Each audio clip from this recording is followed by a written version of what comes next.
Mes chers frères et sœurs, vous le savez probablement que notre Église traverse une tempête, un moment de tempête. Et dimanche dernier, le Père Pierre Benoît vous a parlé de cette tempête en parlant des abus causés sur des mineurs. Et cette homélie se veut une suite. Pourquoi? Pour que nous soyons tous équipés d'un bon harnais. Parce que quand un bateau est dans une tempête, une grosse tempête, ceux qui vont sur le pont peuvent bénéficier d'un harnais pour rester accrochés au bateau et pour ne pas passer par-dessus bord. Et je voudrais le faire en écho à cette parole que nous venons d'entendre au début des lectures de la part de Dieu. Dites aux gens qui s'affolent, soyez forts, ne craignez pas. Voici votre Dieu, c'est la vengeance qui vient, la revanche de Dieu. Il vient lui-même et va vous sauver. Alors, j'aurai deux temps dans cette homélie. Le premier concerne la météo, puisqu'il s'agit de connaître bien la météorologie pour savoir comment naviguer et traverser la tempête. Et cette partie finira par l'équipement du harnais. Dans un deuxième temps, je parlerai du bateau Église, où nous disons dans le credo « Je crois en l'Église une sainte », et je vous dirai comment cette Église est un bateau solide et sainte. La météo. La météo n'est pas bonne du tout. Ces dernières semaines, surtout aux États-Unis, a été découvert dans l'Église catholique au plus haut niveau un lobby homosexuel. Cela s'est traduit par 4 informations. La première était déjà connue depuis 2004. Le rapport officiel John Jay, qui concernait les abus sexuels sur des mineurs de la part du clergé, a montré que 81% des mineurs étaient des garçons. 81% des mineurs. Et la grande majorité des adolescents. Il s'agissait donc d'actes homosexuels commis envers des mineurs. Le deuxième élément, et c'est ça qui a fait exploser la tempête, c'est qu'un cardinal, au plus haut niveau de l'Église aux États-Unis, vivait dans un séminaire et avait des actes homosexuels avec des majeurs, des séminaristes. C'était aussi le cas au Honduras. Et comme disait il y a quelques jours avant-hier un spécialiste de cette question aux États-Unis, au début des années 2000, il y a eu des enquêtes sur des prêtres, mais les évêques n'avaient pas été enquêtés. Et maintenant, il est nécessaire de poser des enquêtes sur les évêques, bien sûr en ayant toujours un œil sur les prêtres, bien qu'il s'agit d'une minorité, comme disait le Père Pierre Benoît, dans l'Église catholique, ce genre d'affaires est inacceptable, puisque les gens attendent autre chose de l'Église. Alors il y a encore 2 problèmes.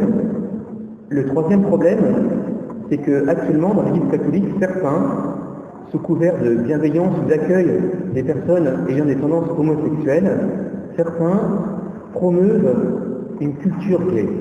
Ça a été le cas dernièrement à Dublin, à la rencontre des familles, où le père Martin, James Martin, un jésuite, a fait une conférence tout à fait officielle en disant que les actes homosexuels pouvaient être acceptés. Cela est profondément contraire à la Bible, qui est la parole de Dieu. Pour Dieu, c'est un péché énorme, et c'est contre le vrai bonheur des personnes.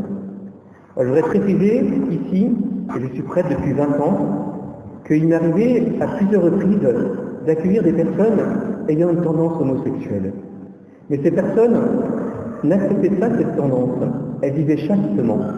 Elles avaient une vie, par ailleurs, tout à fait normale, même une vie sainte. Il ne s'agit pas d'attaquer des personnes qui ont cette tendance, mais il s'agit de refuser, et ces mêmes personnes de refuser ces actes qui sont profondément contraires au bien de la personne et à l'amour de Dieu.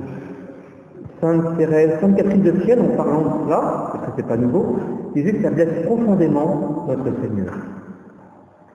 Enfin, et quatrième problème, les évêques aux USA disent qu'il y a des informations crédibles pour que des cardinaux au plus haut niveau de l'Église, et même certains livres de pape, savaient cela et n'ont pas agi contre. Alors, le responsable des évêques des États-Unis a dit qu'il s'agit de faire une enquête pour que si ces personnes sont innocentes, eh bien leur honneur soit lavé. Par contre, si elles sont coupables, qu'elles soient punies. Nous avons entendu dans la seconde lecture mes frères, n'ayez aucune partialité envers les personnes. Imaginons que de votre assemblée arrive en même temps un homme aux vêtements rutilants, portant une bague en or, et un vêtement pauvre aux vêtements sales. Eh bien, il ne s'agit pas d'accueillir le premier et de mépriser l'autre. Mais si nous appliquons ça à l'Église, aucun d'entre nous, que nous soyons laïcs, prêtres, évêques, cardinaux ou papes, aucun d'entre nous ne peut, est intouchable. Alors, le harnais maintenant. Alors, j'accuse personne, mais une enquête est nécessaire pour savoir où est la responsabilité. Et moi, je ne sais pas, mais ce sera à l'Église de le faire. Mais le harnais est vraiment important. Qu'est-ce qui nous accroche au bateau Église? Je vais vous citer cette phrase de Pierre Moussa, le fondateur de la communauté d'Emmanuel, qui disait qu'il ne fallait pas confondre l'Église et ses ministres, l'Église et sa hiérarchie, l'Église et les prêtres. Il le disait dans les années 70, où il y avait une grave crise de l'Église à cette époque. Et cela est une phrase très importante. C'est notre harnais. Nous sommes accrochés au bateau Église, qui est simple, parce que nous savons qu'il est important d'appartenir à l'Église catholique pour être sauvé. Mais nous appartenons à l'Église non pas parce que les prêtres seraient des saints, mais pour d'autres raisons. Et je vais vous les donner maintenant. La première raison, c'est le catéchisme qui le dit, l'Église est sainte parce qu'elle est fondée par Jésus. Elle est sainte parce qu'elle est fondée par Jésus. Le Christ aime l'Église. Il a donné sa vie pour elle sur la croix. Il l'aime d'un amour infini. Et nous-mêmes, nous sommes appelés à aimer l'Église profondément. Et l'Église est un bateau si solide que depuis 2000 ans qu'il navigue, et après de nombreuses tempêtes, il est toujours là. Une des tempêtes, il y a à peu près 1000 ans, au XIe siècle, et c'est exactement le même problème. Il y avait un réseau homosexuel dans l'Église, et Pierre Damien, qui est devenu Saint-Pierre Damien, l'avait dénoncé. Et Saint-Pierre Damien a été l'origine d'une réforme qui aura lieu après sa mort par le pape Grégoire VII, Saint Grégoire VII, la réforme grégorienne.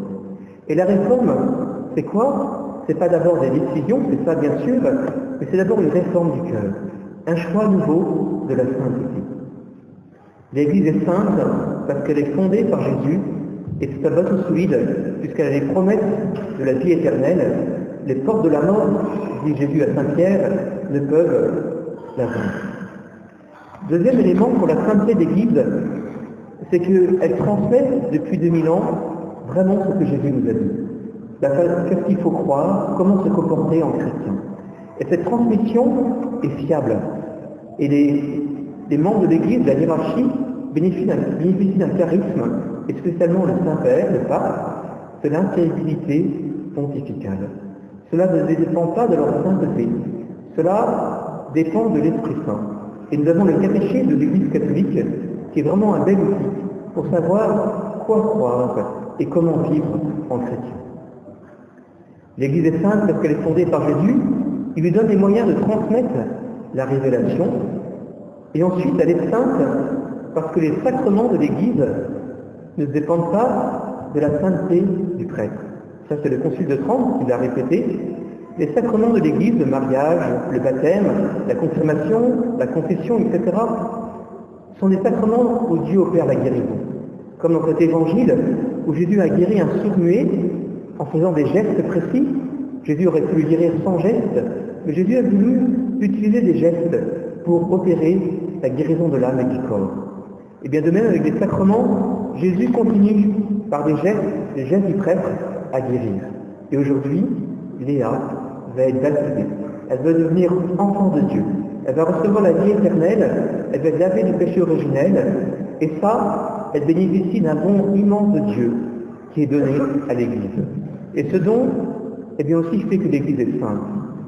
L'Église est sainte parce qu'elle est fondée par Jésus, parce qu'elle transmet la révélation, parce que c'est là que nous recevons les sacrements, et enfin, l'Église est sainte parce qu'elle engendre les saints. Même dans les périodes troublées, j'ai parlé de Saint-Pierre d'Amiens, on peut penser à Saint-Philippe Néri et à d'autres époques de l'Église, même dans des périodes troublées, l'Esprit Saint agit avec puissance pour faire que des personnes ont été profondément transformées. Un jour, un journaliste posait une question à Mère Teresa, qu'est-ce qu'il faut changer dans l'Église? Elle a répondu au journaliste, vous et moi, vous et moi. En fait, les premiers changements de l'Église passent par un choix profond de la sainteté. Bien sûr, ça implique de chasser les crimes, et ça je disais au début de mon homélie, mais de chacun d'entre nous de choisir la sainteté. Dis aux gens du Saint Paul, soyez forts, ne craignez pas. Voici votre Dieu.